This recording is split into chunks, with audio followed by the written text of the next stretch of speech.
Bienvenue chez la chaîne Baba du Sahel, c'est parti pour la première partie de l'histoire des marabouts. On va donc commencer par la définition du mot marabout.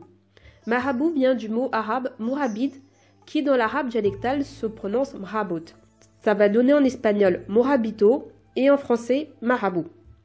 Le mot mourabid est le singulier du mot mourabitoun, qui lui-même en français va donner almoravid. Le mouvement des almoravides ou mourabitoun a pris naissance dans les rives du fleuve Sénégal au XIe siècle. Le nom a été repris d'ailleurs par l'équipe de football de Mauritanie. Les almoravides viennent principalement des ethnies berbères sanhaja du désert, les Lemtouna, qui sont les fameux voilés du désert qui nomadisaient du Sénégal jusqu'au sud du Maroc. Ces berbères sanhaja se sont alliés aux Tekrouriens du Sénégal sous le roi soninké Ouardjabi converti à l'islam et ont ainsi renforcé l'islam déjà présent dans cette région au 8e siècle et vont par la suite constituer un empire qui, à ses débuts, s'étendait du nord du Sénégal jusqu'à l'Espagne. Les premières écoles coraniques vont naître dans les fameux centres universitaires de Chinguetti, Ouadane, Oualata et plus tard Tombouctou, sous l'empire du Mali et du Sanghaï à partir du XIVe siècle. Ces écoles attirent aussi bien les berbères saharo-sahéliens que les noirs sahéliens, comme les Peuls, les Tekrouriens, les Soninké et les Maninké ou Mandingues, ou même des personnes venues du Maghreb ou de l'Égypte. Ces personnes quittaient leur lointaine contrée pour venir étudier et pouvaient en chemin être victimes de razzias ou mourir de soif dans le désert. Ces écoles coraniques enseignaient l'arabe, les sciences islamiques, l'astrologie ainsi que d'autres enseignements islamiques. À la fin de ces études, les étudiants devenaient les lettrés de l'islam, maîtrisant parfaitement l'arabe et les sciences islamiques et obtenaient ainsi le titre de marabout. Pour mieux comprendre en quoi consiste ce titre, je vais reprendre une citation du colonel Sidi Ould Bilal dans son livre Mauritanie, la racine. Le titre de marabout confère à celui qui le porte une autorité morale, religieuse et politique sur les disciples et même au-delà. La vie d'un marabout est généralement occupée par la ibada, c'est-à-dire action de ne vénérer et de n'adorer qu'Allah, ou la salat, c'est-à-dire la prière. Théoriquement, les moyens matériels et la richesse ne les intéressent point. Ils vivent de redayat, c'est-à-dire des dons de nature divers, que leurs disciples leur offrent. Fin de la citation. Alors, il faut savoir que les sociétés saharo-sahéliennes sont divisées en castes. Les nobles, les forgerons, les griots, les captifs ou les esclaves. J'en parlerai dans une autre vidéo. Avec l'événement des Almoravides, c'est une nouvelle caste qui va naître, c'est donc celle des marabouts, qu'on appelle plus couramment les tribus maraboutiques.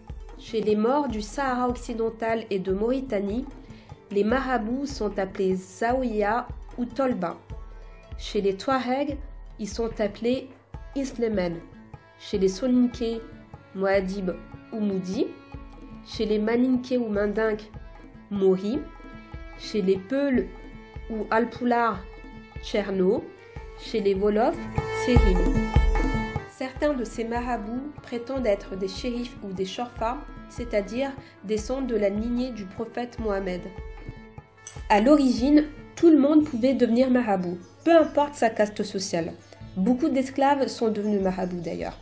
Mais avec cette intronisation de la caste des marabouts, on va t'appeler marabout non pas parce que tu as la maîtrise des sciences islamiques, mais parce que tu es issu d'une lignée des marabouts. C'est-à-dire comme un griot, tu nais griot, tu ne le deviens pas. Eh bien c'est la même chose pour un marabout, tu nais marabout, tu ne le deviens pas. Mais de manière générale, depuis les savoirs acquis à Chinguetti ou à Tombouctou, un marabout transmet son savoir à ses enfants qui eux-mêmes le transmettront à la génération suivante. On a des exemples de personnalités issues de tribus maraboutiques comme le premier président de la Mauritanie, Mokhtar Ould Dada. Il y a aussi le fameux Samori Touré. On retrouve d'ailleurs le mot marabout dans son prénom, Mori, en malinké. Il y a Cheikh Amadou Bamba, un marabout qui est très reconnu au Sénégal. Beaucoup de marabouts, une fois leur formation terminée, ont renforcé ou diffusé l'islam. Les marabouts morts se sont répandus au Maghreb et en Libye, dans l'ouest et le centre du Sahara et du Sahel, tandis que les marabouts sahéliens se sont répandus dans les pays de l'ouest et le centre du Sahel et les pays de la savane. Des marabouts se sont retrouvés aussi en Europe, surtout en Espagne.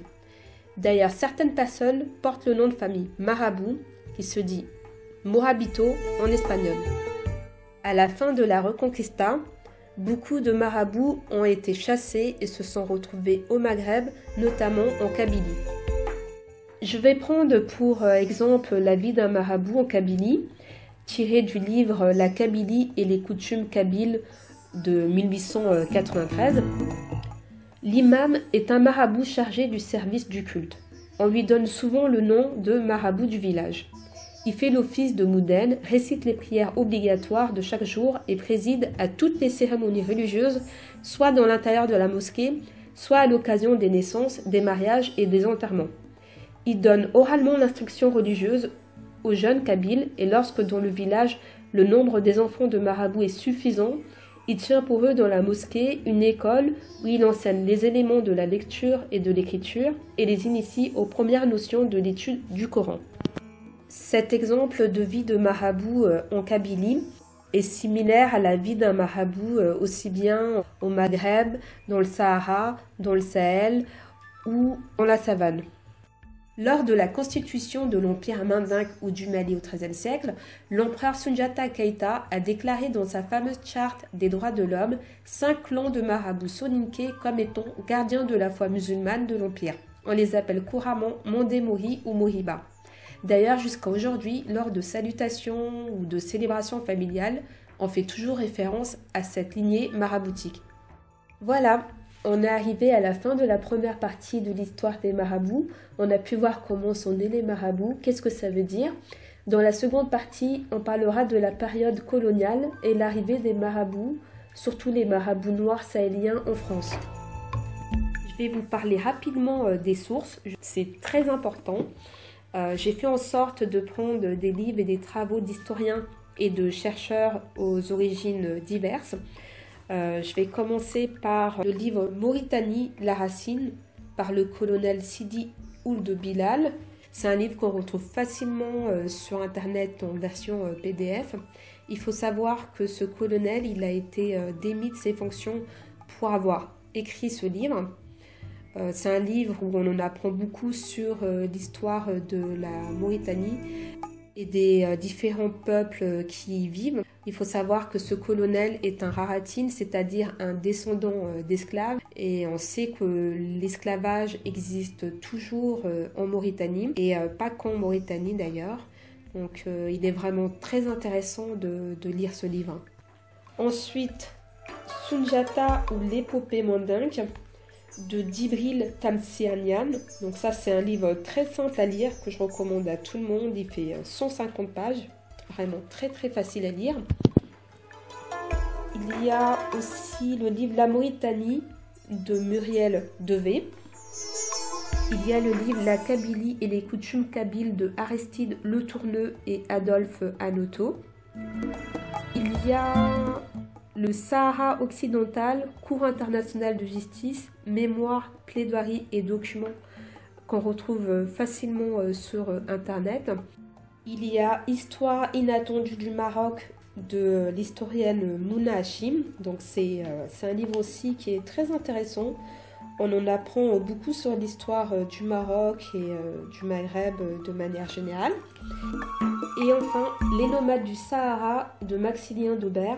C'est un livre vraiment très sympa avec de belles images qui pourrait beaucoup plaire à ceux qui aiment le désert.